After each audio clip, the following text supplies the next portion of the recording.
जिंदगी में हमेशा याद रखिए कि जो बहादुर होता है उससे जीत ज्यादा दिन तक दूर नहीं रहती।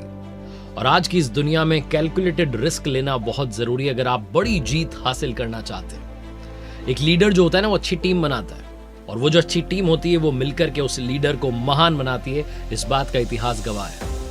महान मराठा शासक छत्रपति शिवाजी महाराज के मित्र और सूबेदार तानाजी मालुसरे की आज बात करने जा रहा हूं। आप देख रहे हैं लर्निंग सीरीज सीखोगे नहीं तो जीतोगे कैसे।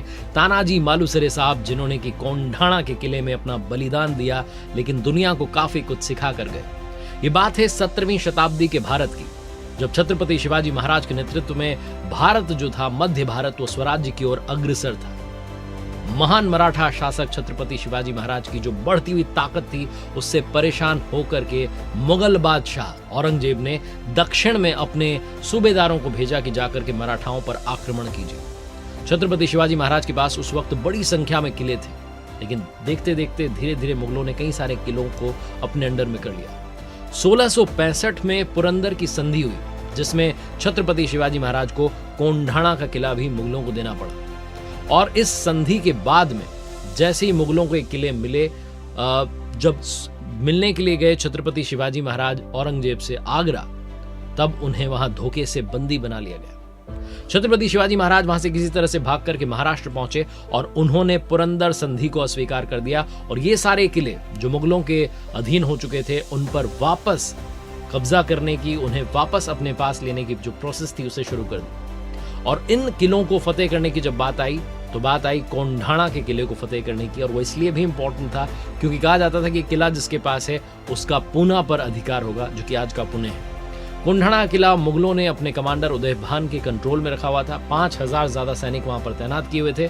ऐसे में छत्रपति शिवाजी महाराज को एक योद्धा की जरूरत थी जो उस किले को जीत कर लाए, और उन्होंने चुना अपने मित्र और सूबेदार तानाजी मालुसरे। 5 बातें जो तानाजी की लाइफ से सीखने को मिलती है, इस फाइट से सीखने को मिलती है, आइए आपको बताते हैं। सबसे पहली बात जो महान मराठा सूबेदार तानाजी मालुसरे से सीखने को मिलती है, वो है डेडिकेशन। लाइफ में समर्पण बहुत जरूरी है। आप किसी भी फील्ड में हो, किसी भी बिजनेस में हो, किसी भी काम को करने हो, अगर आप समर्पित नहीं है, डेडिकेटेड नहीं है, तो वो काम हो ही नहीं सकता उस बखूबी के साथ जिस बखूबी के साथ होना चाहिए। तो पहली बात यही सिखाते हैं। ये बात है लगभग जनवरी 1670 की, जब तानाजी मालुसरे अपने बेटे के विवाह की तैयारी कर रहे थे। उनके बेटे रायबा की शादी के निमंत्रण को देने के लिए वो महान मराठा शासक छत्रपति शिवाजी महाराज के पास पहुंचे, तो वहां उन्हें मालूम चला कि छत्रपति शिवाजी महाराज सिंहगढ़ विजय की रणनीति बना रहे। जो छत्रपति शिवाजी महाराज के सरदार थे, शेलार मामा, उन्होंने तानाजी को राय दी कि आप पहले रायबा की शादी जो है वो कर लीजिए, उसके बाद कोंढाणा किले की मुहिम पर निकलिएगा। लेकिन तानाजी मालुसरे साहब ने वो बात नहीं मानी और उन्होंने कहा कि पहले हम कोंढाणा जीतेंगे, उसके बाद में रायबा की शादी करेंगे। तो यहां तानाजी ने सबसे पहले अपने फर्ज को रखा। तानाजी क्योंकि उस कोंढाणा के किले के युद्ध में शहीद हो गए, उनका बलिदान याद करते हुए स्वयं छत्रपति शिवाजी महाराज ने उनके कर्तव्यों का पालन किया और रायबा की शादी करवाई।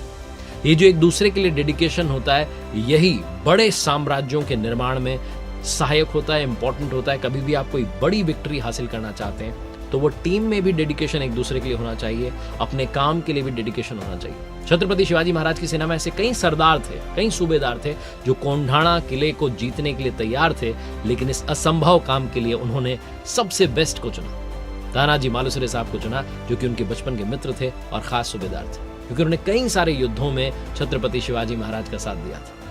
और अपनी मित्रता को निभाते हुए, देश प्रेम को निभाते हुए कोंढाणा के किले को जीतने में सबसे बड़ी भूमिका तानाजी मालुसरे साहब ने निभाई। सीखने वाली दूसरी सबसे बड़ी बात तानाजी मालुसरे साहब के जीवन से, इस युद्ध से, प्लानिंग के बिना कोई भी काम नहीं हो सकता। अगर आपने प्लानिंग नहीं की है तो आप ये मान के चलिए कि आपकी हार होगी। इतना बड़ा युद्ध था, कोंढाणा के किले को फतेह करना था, आसान नहीं था।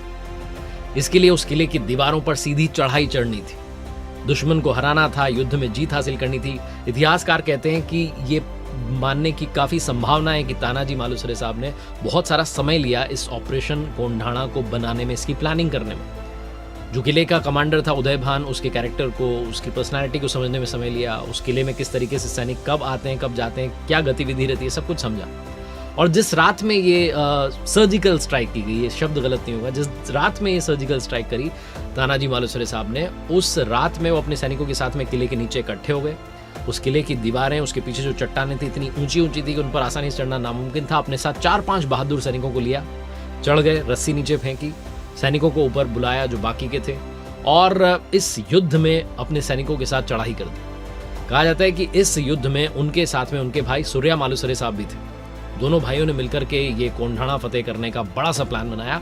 और तानाजी ने जब किले पर चढ़ाई की तो सूर्या जी जो थे वो अपनी सेना के साथ में किले के कल्याण द्वार पर पहुंच गए और दरवाजा खुलने का इंतजार करने लगे। जब उदयभान को इस बारे में मालूम चला तो फिर वो भारी युद्ध हुआ और इस बीच में तानाजी कुछ सैनिकों ने जाकर के वो कल्याण दरवाजा खोल दिया और सूर्या जी के जो सैनिक थे वो अंदर आ गए। और उसके बाद में ये बड़ी जंग चली जिसमें तानाजी मालुसरे जी को जीत हासिल हुई। हालांकि उनके प्राण उनके चले गए, हालांकि उन्होंने बलिदान दिया, लेकिन जो सपना था छत्रपति शिवाजी महाराज का उसे पूरा कर दिखाया। तीसरी बड़ी बात जो सीखने को मिलती है, लाइफ में हार्ड वर्क के साथ साथ स्मार्ट वर्क बहुत जरूरी है। अगर आप स्मार्टनेस नहीं दिखाते हैं तो बहुत पीछे रह जाएंगे। तानाजी मालुसरे साहब ने जब पारंपरिक तरीके से हमला करने की सोची तो उन्हें लगा कि ये मामला बन नहीं पाएगा, इस तरीके से शायद हम जीत ना पाए, क्योंकि उस किले की जो सुरक्षा थी वो बहुत टाइट थी। बस एक उसमें कहीं खामी थी, वो ये थी कि किले के जो पश्चिम वाला छोर था, जो वेस्ट साइड थी, वहां पर एक खामी थी। वो ये थी कि वहां एक खड़ी चट्टान थी और बहुत कम वहां गश्ती होती थी, बहुत कम गश्त होती थी।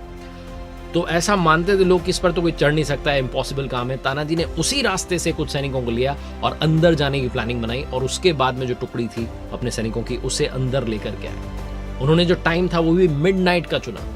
तो उनकी जो स्ट्रैटेजी थी वो एकदम परफेक्ट थी। इसीलिए कहते हैं कि जो कोई ना सोच रहा हो वैसा करना चाहिए, इसी को स्मार्टनेस कहते हैं। लोगों को लगता है ना कि काम होगा नहीं है तो वही सोचेगा नहीं, बस जो कोई नहीं सोच रहा उसी को आप करके दिखाइए, इसी को स्मार्टनेस कहते हैं। चौथी बात जो सिखाते हैं तानाजी मालुसरे साहब वो है लाइफ में हमेशा राइट चॉइस जो है उसे फॉलो कीजिए। अगर आप स्ट्रेटेजिकली सही होते हैं ना तो थोड़ा ही काफी होता है। कुछ जो है हिस्टोरियन वो कहते हैं कि लगभग 800 सैनिकों की टुकड़ी थी तानाजी मालुसरे साहब के पास। कुछ कहते हैं कि वो सिर्फ 300 सैनिकों के साथ में चढ़े थे और अलग अलग सोर्सेज जो है अलग अलग बातें करते हैं। लेकिन 300 सैनिकों के साथ में जाकर के अगर आप 5000 सैनिकों को हराते हैं और सबसे सेफ किले को कोंढाणा को अपने नाम करते हैं तो आप समझिए कि आपने कितना इनोवेटिव तरीके से अपनी तैयारी की, कितने इनोवेटिव तरीके से अपनी प्लान को एग्जीक्यूट किया। तानाजी मालुसरे साहब की लाइफ से, उस फाइट से सीखने को मिलता है कि अगर आप स्ट्रेटेजिकली सही हैं, अगर आप रणनीति सही बनाते हैं तो चाहे आपके पास में रिसोर्सेज बहुत कम हो, बहुत लोगों को लगता है कि मेरे पास में तो रिसोर्सेज नहीं है, मैं कैसे बड़ा करूंगा। अगर आपके पास में रिसोर्सेज बहुत कम हो तब भी आप लाइफ में कमाल करके दिखा सकते हैं। और सबसे इंपॉर्टेंट लर्निंग, 5वीं लर्निंग ये है कि लाइफ में जब तक जीत ना मिल जाए तब तक रुकना मत। बिना पता चले गेट खोलने का जो मौका था वो बहुत मुश्किल था और मुट्ठी भर सैनिकों के साथ में वो कोंढाणा किला जीतना मुश्किल था, लेकिन तानाजी ने सोच लिया था तो करके दिखाना था। इसीलिए जब उनकी डेथ हो गई उसके बाद भी सैनिकों में भगदड़ नहीं मची। जैसा कि नॉर्मल सिचुएशन में होता है कि हमारे जो सरदार हैं उनकी अगर डेथ हो गई तो फिर वो एक भगदड़ मच जाती है। तानाजी की शहीदी के बाद कहते हैं कि उनके जो भाई थे सूर्या जी और जो शेलार मामा थे उन्होंने मोर्चा संभाला और वो सही नेतृत्व उन्होंने दिया, तब जाकर के मराठाओं की जीत उस युद्ध में हुई। सिचुएशन की प्लानिंग करनी चाहिए।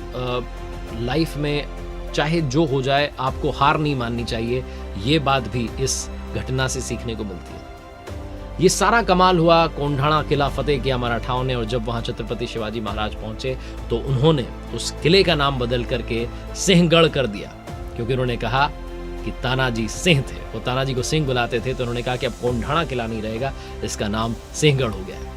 उन्होंने कहा था गढ़ आला पन सिंह गेला, यानी किला तो जीत लिया लेकिन मैंने अपना शेर खो दिया। जो वादा था उसे निभाया। छत्रपति शिवाजी महाराज ने तानाजी के बेटे रायबा की शादी की। एक दूसरे के प्रति समर्पण था। जैसा मैंने बताया कि जब बड़े साम्राज्य के बारे में आप सपना देखते हैं, स्थापना करना चाहते हैं, तो एक दूसरे के लिए यही डेडिकेशन इंपॉर्टेंट होता है।